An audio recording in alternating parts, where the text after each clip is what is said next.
First story. My husband wants a divorce after my daughter's lies destroyed our lives. Now I'm struggling to save my marriage. It was an ordinary Thursday evening, one of those quiet nights when everything feels like it's running smoothly. My husband and I were curled up on the couch, halfway through a movie we'd been meaning to watch for weeks. The house was calm, the kind of serene that makes you feel safe and at ease. Little did I know, the events that would unfold next would completely shatter that peace. We paused the movie for a quick bathroom break. My husband got up, stretched, and walked toward the bathroom. As I waited for him to return, I heard him knock twice on the bathroom door. Each knock was 3 distinct raps, clear and deliberate, separated by a couple of seconds. I didn't think much of it until, moments later, I heard a piercing scream that made my heart drop. I bolted to the bathroom, and what I saw was pure chaos. My daughter, standing completely naked, was screaming at my husband to get out. He looked horrified, tripping over his feet in his desperate attempt to shut the door and retreat. The whole scene was confusing and unsettling, to say the least. I demanded to know what had happened, but all my husband could say was that he knocked, didn't hear a response, assumed the bathroom was empty, and walked in, only to find our daughter inside. After everyone calmed down, I sat down with my daughter to hear her side. She explained that she was changing in front of the mirror and had no idea he was coming in because she had her earbuds in, listening to music. She insisted she didn't hear any knocks. That explanation made sense, given her earbuds, and I assured her I had heard him knock. It felt like a misunderstanding, albeit an embarrassing and unfortunate one. My husband apologized profusely to her, explaining that it was a genuine mistake. To my relief, my daughter seemed to accept his apology, even hugging him and saying she was sorry for yelling. For a moment, I thought the matter was resolved, and we could all move past it. But that hope was short-lived. The very next day, my phone started blowing up with calls and texts from family members. My sister called, absolutely furious, demanding to know why I hadn't kicked my husband out. She accused him of being a creep, someone who would deliberately invade my daughter's privacy. I was blindsided. When I asked where she got such an idea, she said my daughter had told her niece that my husband walked into the bathroom despite being told it was occupied. The story had apparently spread like wildfire, but it was completely different from what actually happened. Feeling a mix of anger and confusion, I confronted my daughter. At first, she denied telling anyone a twisted version of the events. But when I pressed her, recounting exactly what my sister had said, she went silent. Finally, she admitted she had been venting to her cousin and might have exaggerated a bit. Exaggerated was an understatement. Her venting had spiraled into a narrative that painted my husband as a predator. I was livid but tried to keep my composure. I made her read some of the texts I'd been receiving from family members, highlighting how much damage her words had caused. I told her it was her responsibility to set the record straight. She refused, saying she didn't spread the story beyond her niece and didn't want to make things worse. She insisted it would blow over, but the damage was already done. My husband, understandably, was at his breaking point. That evening, he walked into the living room with a packed bag, his face a mixture of hurt and exhaustion. "I'm going to stay with my parents for a while," he said. "I can't stay here and be made to feel like this." My heart broke. My daughter, seeing the impact of her actions, broke down in tears, apologizing over and over. But it was too late. My husband needed space, and I couldn't blame him. After he left, I sat my daughter down again, this time angrier than before. I told her in no uncertain terms that if this situation led to the end of my marriage, she would have to move out. "You're not a child anymore," I told her. "Your lies and your need for attention caused this mess. You need to take responsibility and fix it." She begged me to help her, saying she didn't know how to undo what she'd done. But I refused. I couldn't shield her from the consequences of her actions this time. I had already defended her to family members, only to be accused of siding with my husband over her. The weight of the situation was unbearable. My husband felt betrayed, my daughter was inconsolable, and I was caught in the middle, unsure how to pick up the pieces. Now as I sit here replaying everything in my mind, I feel utterly lost. My husband is asking for space, and I don't know if our marriage can survive this. My daughter's lies have caused an avalanche of pain, and while she seems remorseful, the damage is already done. All I want is for the truth to come out so we can move forward, but I'm not sure if that's even possible anymore. Update. It's hard to put into words the whirlwind my life has become in just a matter of days. My husband, the man who has been my rock for the past 5 years, has asked for a divorce. It's devastating, not just because I still love him deeply, but because of how senseless and avoidable this entire situation was. For some background, we've been married for over 5 years, and my daughter, who's 19, has had a cordial, if not overly close, relationship with him. They weren't the kind of stepfather and stepdaughter duo to share inside jokes or have heart-to-hearts, but there was mutual respect. I never had any reason to suspect otherwise. The unfortunate incident that shattered my family happened a week ago. Our master bathroom has been out of commission due to renovations, so we've all been sharing the main bathroom. That Thursday evening, my husband and I were watching a movie in the living room. Partway through, he got up to use the bathroom, pausing the movie before heading down the hall. I heard him knock on the bathroom door, not once, but twice, each time with 3 clear, deliberate knocks. A moment later, I heard my daughter scream. I rushed to the bathroom to find my husband stumbling backward, pale-faced and tripping over his own feet, while my daughter stood behind the door, completely naked, yelling for him to get out. It was chaotic and awkward, to say the least. I pieced together what had happened. My husband had knocked, received no response, assumed the bathroom was empty, and walked in, only to find my daughter undressed in front of the mirror. He apologized profusely, clearly mortified. My daughter, shaken but eventually calm, explained that she didn't hear him knock because she had her earbuds in, listening to music. At that moment, I thought the issue had been resolved. My husband apologized again. My daughter accepted it, and even hugged him, admitting she overreacted by screaming. I thought we had put it behind us. But I couldn't have been more wrong. By the next day, the story had spiraled out of control. My sister called, furious, accusing me of enabling a creep, and demanding to know why my husband was still in the house. Apparently, my daughter had told her niece an entirely different version of events, that she had responded to his knock and that my husband entered the bathroom anyway, as if to spy on her. This fabricated account spread like wildfire through my family, leaving my husband labeled as a predator. We do have security cameras in the hallway, and while they don't have audio, the footage clearly shows my husband knocking on the door twice before entering. When I confronted my daughter about the lies, she denied it at first, but eventually broke down, admitting she had exaggerated the story while talking to her cousin. She claimed it was just a silly conversation that got out of hand and never intended for things to escalate. But by then, the damage was done. My husband was devastated.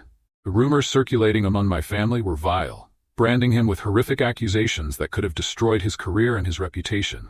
Some family members even called his workplace, prompting his HR department to pull him aside for questioning. Thankfully, his employer didn't take immediate action without proof, but the experience left my husband shaken. When he returned home that Friday, he sat me down and told me he wanted a divorce. He showed me the messages and comments my family had sent him. Comments so cruel and baseless that they brought me to tears. He said he couldn't go on living like this, constantly looking over his shoulder and fearing police involvement or professional repercussions. He couldn't trust that the stigma would ever go away, no matter how much we tried to set the record straight.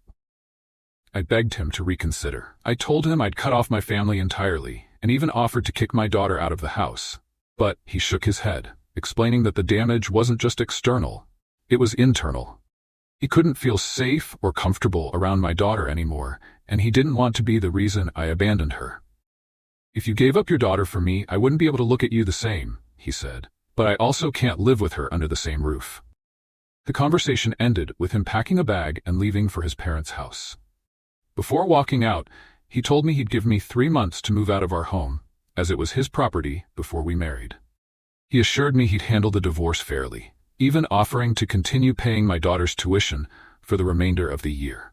But he was firm that he couldn't stay in the marriage. My daughter overheard this conversation and tried to apologize, but when she approached him, he instinctively recoiled and pulled out his phone, announcing that he'd record any interaction with her for his protection. I watched her crumble as the reality of her actions hit her.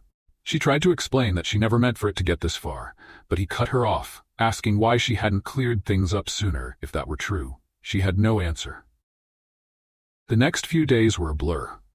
My daughter eventually came clean to the rest of the family, sharing the camera footage and admitting she had lied. Some family members have since apologized, but the damage to my husband's trust and peace of mind is irreparable. Every time a relative shows up at my door or sends me a message, I feel a mix of anger and despair. I've tried reaching out to my husband, but he refuses to see me.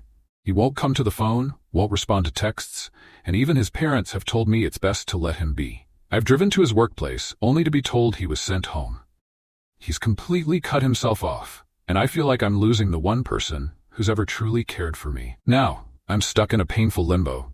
I don't know how to move forward. My daughter has been inconsolable, repeatedly apologizing, but her actions have irreparably fractured my family.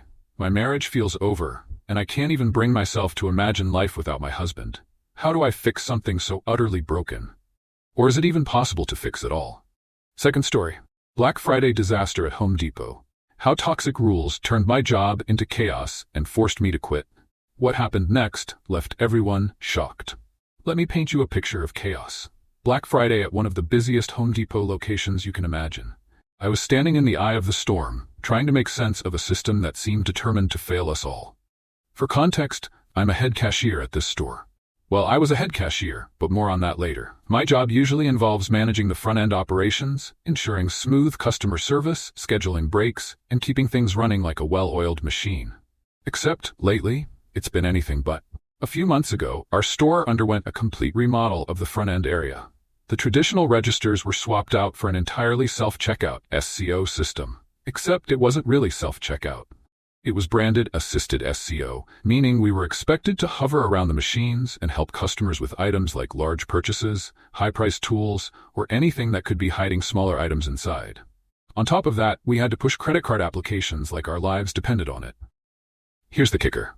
We'd fallen behind on our credit card application goal, and management wasn't happy. Their brilliant solution? Stick every single cashier, including head cashiers like me, on a register. Full stop, no exceptions. Supervisors explicitly told us not to leave the registers for anything unless it involved handling money. Scheduling breaks? Forget it. Managing the flow of the line? Nope. We weren't even allowed to send cashiers home, even though overtime was strictly forbidden. It was as if the entire front-end operation had been reduced to a game of survival, and we were the ones left holding the bag.